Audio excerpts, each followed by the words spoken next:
Section number 498A of IPC के बारे में हर किसी ने सुना होगा। जब हस्बैंड और वाइफ के बीच में कोई ना कोई विवाद होता है, डिस्प्यूट होता है, उस केस के अंदर वाइफ के पास अधिकार होता है कि वो 498A की मदद से अपना पुलिस के पास एफआईआर दर्ज करा सकती है और जो उसके साथ गलत हुआ है उसका इंसाफ पा सकती है। अब यहां पे बहुत सारे लोगों के मन में आता है कि जब 498A ऑफ आईपीसी का जो एफआईआर दर्ज होती है उस केस में हम एंटीसिपेटरी बेल कब ले सकते हैं, डिफेंस अपना क्या ले सकते हैं, बेल हमें कब मिलेगी, ट्रायल में क्या होगा, एक्चुअली जब पुलिस के द्वारा जो इन्वेस्टिगेशन करी जाएगी उसमें क्या होगा, एट द एंड हमारा ट्रायल कब खत्म होगा, हम अपना डिफेंस कैसे ले सकेंगे। तो इस वीडियो के अंदर मैं आपको कंप्लीट प्रोसीजर बताऊंगा कि जब एक बार एफआईआर दर्ज हो जाती है या एफआईआर दर्ज होने से पहले या एफआईआर दर्ज होने के बाद जब पुलिस का रोल आता है और जब कोर्ट का रोल आता है, जब आपके डिफेंस काउंसिल का रोल आता है, प्रोसिक्यूशन काउंसिल का रोल आता है, तब क्या क्या होता है। एट द एंड हमारा ट्रायल खत्म होने के बाद हमारे पास यानी कि एक्यूज के पास या किसी विक्टिम के पास क्या क्या राइट्स होते हैं, पूरी वीडियो के अंदर मैं आपको कंप्लीट प्रोसीजर बताऊंगा। शुरू से एंड तक जरूर देखिएगा। यंग एडवोकेट्स के लिए तो बिल्कुल ही ज्यादा आपको मैं डेप्थ के अंदर समझाऊंगा। आपके लिए गोल्डन अपॉर्चुनिटी है नई चीज सीखने के लिए। तो हम ज्यादा देरी ना करते हुए वीडियो को स्टार्ट करते हैं। मेरा नाम है आयुष, आप देख रहे हैं स्मार्ट एंड लीगल गाइडेंस। सबसे पहली बात यहां पे हम समझते हैं कि बहुत सारी अलग अलग स्टेजेस होती हैं हमारी ट्रायल स्टार्ट होने से पहले, होने के बाद में। तो सबसे पहली बात मैं बताऊं स्टेज नंबर 1 के तौर पे, स्टेज 1 के लिए मैं बात करूं सबसे पहले। अब यहां पे हस्बैंड और वाइफ के बीच में जब विवाद होता है, अब वाइफ के पास अधिकार होता है कि भाई वो जाके कंप्लेंट दर्ज कराए, एफआईआर दर्ज कराए। लेकिन याद रखिएगा पुलिस वाले डायरेक्टली आपकी एफआईआर दर्ज नहीं करेंगे। क्यों? क्योंकि पुलिस वालों का एक एल्गोरिथम है, एक प्रोसीजर है। यहां पे बोला गया है कि वाइफ के पास पहले अधिकार होता है कि वाइफ जाए वुमेन सेल के अंदर अपनी कंप्लेंट दर्ज करने के लिए। अभी मैंने 3 महीने पहले या 2 महीने पहले एक वीडियो भी बनाई थी जहां पर इलाहाबाद हाईकोर्ट ने भी इस पर्टिकुलर मुद्दे को सुन के बिल्कुल जेन्युइनली बोला था कि हां ये मैकेनिज्म जो है बिल्कुल सही है। अब यहां पर जो है, अब यहां पे क्या होता है कि जब वुमेन सेल वाले क्या होते हैं, जब अपनी कंप्लेंट दर्ज कर लेते हैं जो वाइफ के द्वारा कराई जाती है, अब वुमेन सेल वाले जो है हस्बैंड और हस्बैंड के परिवार वालों के लिए, वाइफ ने कंप्लेंट दर्ज कराई होगी कि हस्बैंड ने मेरे साथ क्रुएल्टी करी है या ससुर ने मेरे साथ क्रुएल्टी करी है या सास ने मेरे साथ क्रुएल्टी करी है, तो उन सभी लोगों को वुमेन सेल वाले नोटिस भेजते हैं कि भाई आ जाओ हमारे पास और वाइफ आप भी आ जाओ, हम जो है आपका मेडिएशन करेंगे, मतलब कि आपका आपसी समझौता कराएंगे। अगर समझौता हो गया तो बढ़िया है, नहीं हुआ तो उसका प्रोसीजर अभी हम बताएंगे। तो यहां पे जो है नोटिस भेजा जाता है और यहां पे इन्वेस्टिगेटिंग ऑफिसर की ड्यूटी होती है कि जो मेडिएशन कराना चाहिए तो मेडिएशन हो जाए। अब सेटल होने के बाद मान लेते हैं कि हस्बैंड की साइड से भी और वाइफ के साइड से भी दोनों राजी अपना सेटलमेंट हो जाते हैं, तो आईओ की ड्यूटी होती है, इनफैक्ट वुमेन सेल वालों की भी ड्यूटी होती है कि दोनों पार्टी से राजीनामा लिखवाएं और उस पर सिग्नेचर कराएं ताकि यहां पे ये बात सिद्ध हो जाए कि भाई हमने अपनी तरफ से तो मेडिएशन इनका करा दिया था, बात खत्म। अब मुद्दे की बात आती है, ज्यादातर केसेस में भाई ऑब्वियसली सारे लोग गुस्से में होते हैं कि वाइफ ने मेरे खिलाफ केस दर्ज करा या हस्बैंड को मेरे को जो है जेल में पहुंचाना है, तो राजीनामा तो भाई बिल्कुल भी पॉसिबल नहीं है, मेडिएशन तो बिल्कुल भी पॉसिबल नहीं है। अब इसके लिए दूसरी स्टेज क्या होती है, एफआईआर, फर्स्ट इंफॉर्मेशन रिपोर्ट। वो दर्ज कहां पे होती है, डायरेक्ट पुलिस ऑफिसर के पास, सेक्शन नंबर 154 ऑफ सीआरपीसी की मदद से यहां पे पुलिस वाले जब एफआईआर दर्ज कर लेते हैं। अब यहां पे जब आपको दूसरी स्टेज खत्म होने के बाद अब हमारी आती है तीसरी स्टेज। तीसरी स्टेज होती है बेल के लिए। अब यहां पर जब एफआईआर दर्ज हो जाती है तो भाई अब ये दिक्कत वाली बात है हस्बैंड के लिए, हस्बैंड के परिवार वालों के लिए। यहां पर अब जो हस्बैंड है ना उसको बेल की तरफ अपना पॉइंट ऑफ व्यू रखना चाहिए। अब बेल के लिए आपके पास 2 रास्ते हैं मेनली। पहले तो आप जाओगे भाई क्या, एंटीसिपेटरी बेल मांगने के लिए। कहां पर, सेशन कोर्ट के अंदर, section number 438 of the CrPC की मदद से, पहली बात। अब अगर सेशन कोर्ट के सामने आप अपने बात को पेश कर देते हो कि मेरे खिलाफ झूठी एफआईआर है या मेरे खिलाफ तो मैंने तो कोई अपराध करा ही नहीं है, यानी कि आप सेशन कोर्ट को अगर सिद्ध कर देते हो अपना पर्टिकुलर पॉइंट, अगर सेशन कोर्ट ये बात को समझ जाता है कि हां इसको एंटीसिपेटरी बेल मिलनी चाहिए तो आपको एंटीसिपेटरी बेल मिल जाएगी। दूसरी चीज ये होती है कि अगर मान लेते सेशन कोर्ट ने आपकी एंटीसिपेटरी बेल कैंसिल कर दी, तब आपके पास दूसरा रास्ता है, हां आप सेक्शन नंबर 438 की मदद से हाई कोर्ट में भी जा सकते हो एंटीसिपेटरी बेल ग्रांट करवाने के लिए। लेकिन ज्यादातर केसेस में ना यहां पर एंटीसिपेटरी बेल मिल जाती है आसानी रूप से। दूसरी बात यहां पे आती है कि भाई अब आपको लगता है कि यार वाइफ ने ना मेरे खिलाफ झूठा केस दर्ज करा है, मैंने तो कुछ करा ही नहीं वाइफ को। अब इस केस के अंदर आप क्या कर सकते हो, सेक्शन नंबर 482 ऑफ सीआरपीसी की मदद ले सकते हो।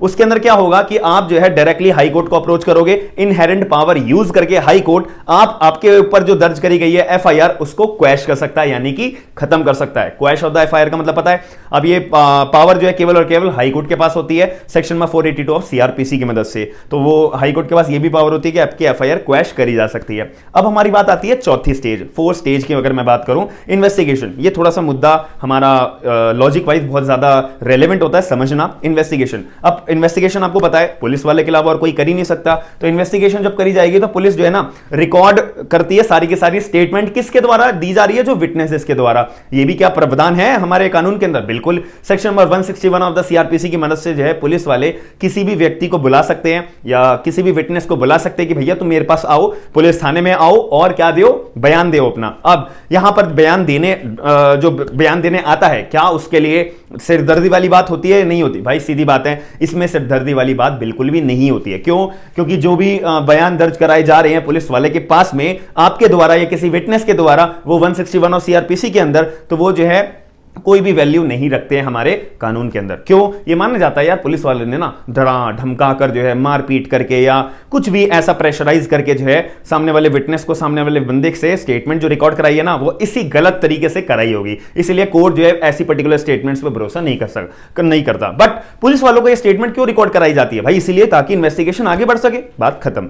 अब यहां पे बात आती है कि पुलिस जो है ना अब क्या करती है कि मेन जो 498A के जो मुद्दे होते हैं ना, ज्यादातर देखा जाता है कि वो स्त्री धन के ऊपर जो है मुद्दे दर्ज कराए जाते हैं कि मेरे जो है इतना सारा पैसा लेके आई थी, इतना ज्यादा मेरे पास जेवर था, ये था वो था, तो मेरे को जो है वापसी दिलाया जाए। तो अब ऐसे केस में ये पुलिस वाले अब दूसरा कदम क्या करते हैं कि जो स्त्री धन रखा होता है हस्बैंड की फैमिली के पास में, वो कलेक्ट करते हैं, एक स्लिप में सारी बातें लिखते हैं, ये चीज हमने कलेक्ट करी है, और वो सारी चीजें कलेक्ट करने के बाद वाइफ के घर वालों को दे देते हैं। और वाइफ के घर वालों को जब स्लिप पे एक साइन भी कराते हैं कि भाई हमने, पुलिस वालों ने ये पर्टिकुलर चीजें जो है वाइफ के घर वालों को दे दी है हस्बैंड के घर वालों से लेने के बाद में, बात खत्म।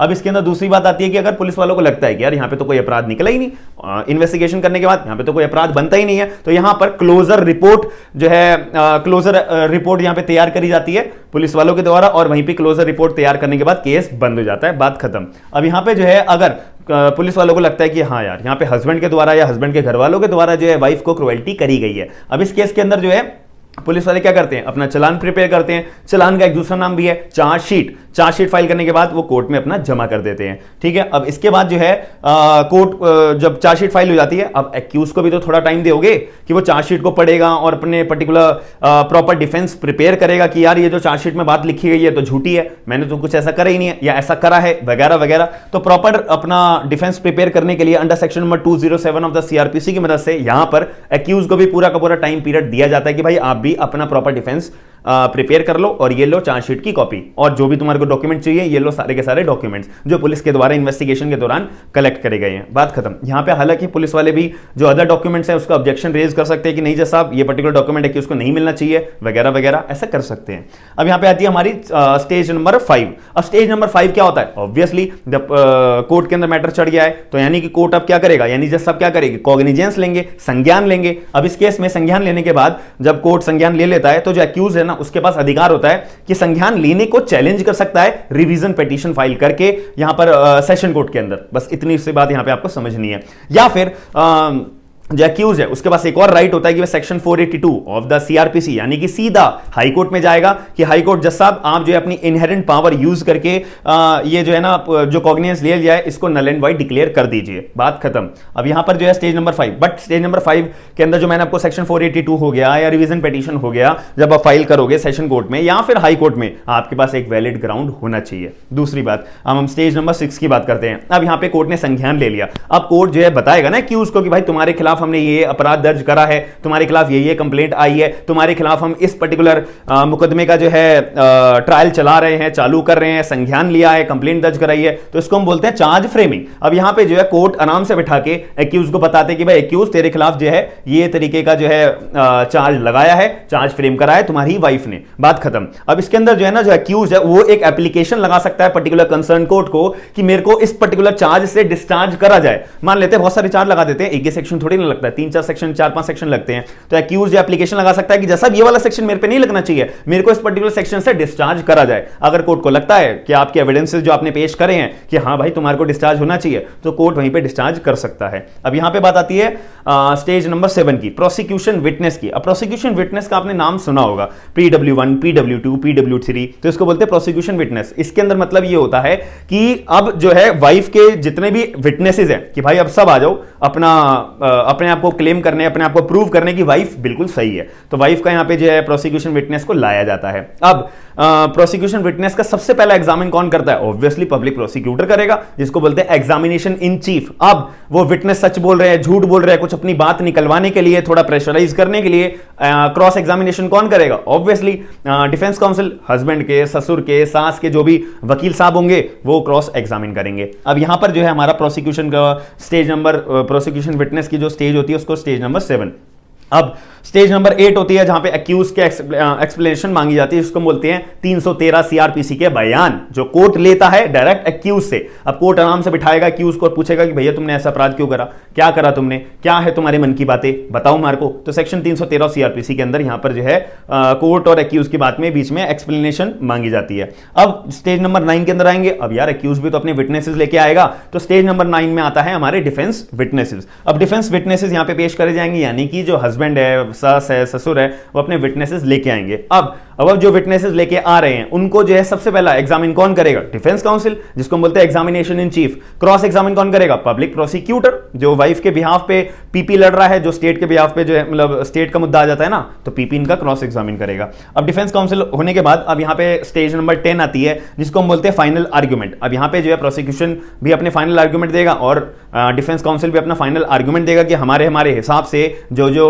सबूत पेश करे गए हैं भैया वो बिल्कुल सही है। अब जज साहब आप बताइए कि कौन सही है कौन गलत है। अब at the end stage number 11, court अपना दिमाग अप्लाई करके सारे के सारे एविडेंसेस को देखने के बाद, सारे के सारे मुद्दों को देखने के बाद एट द एंड वर्डिक्ट दे देता है कि हस्बैंड या सास या ससुर के द्वारा एक्चुअली क्रुएल्टी करी गई है वाइफ को या नहीं करी गई है। अब यहां पे वर्डिक्ट दिया जाएगा। वर्डिक्ट में क्या दिया जा सकता है? एक्यूटल दिया जा सकता है या फिर यहां पे जो है पनिशमेंट दी जा सकती है कि बंदे को बाइज्जत बरी करा जाए या इसको सजा दी जाए। मान लेते हैं कि बाइज्जत बरी कर दिया तो चलो ठीक है। अब यहां पे जो है मान लेते हैं पनिशमेंट दे दी हस्बैंड को। अब हस्बैंड को जब पनिशमेंट मिल जाती है तो यहां पे 30 दिन का टाइम दिया जाता है हस्बैंड को, सास को, ससुर को, जिसको भी पनिशमेंट दी जाती है कि भाई अपील में आपको जाना है तो चले जाओ, हमने तुम्हारे को इतनी पनिशमेंट दे दी है। That's it. These are the total procedure of the total kind of stages जो मैंने फ्रेम करी हैं। ऑब्वियसली ये आपके पूरे जो स्टेजेस हैं ये आपको ज्यादातर 498A के अंदर तो काम आएंगी। जितने भी अपराध होते हैं ना क्रिमिनल तरीके से, क्रिमिनल जो ट्रायल चलता है,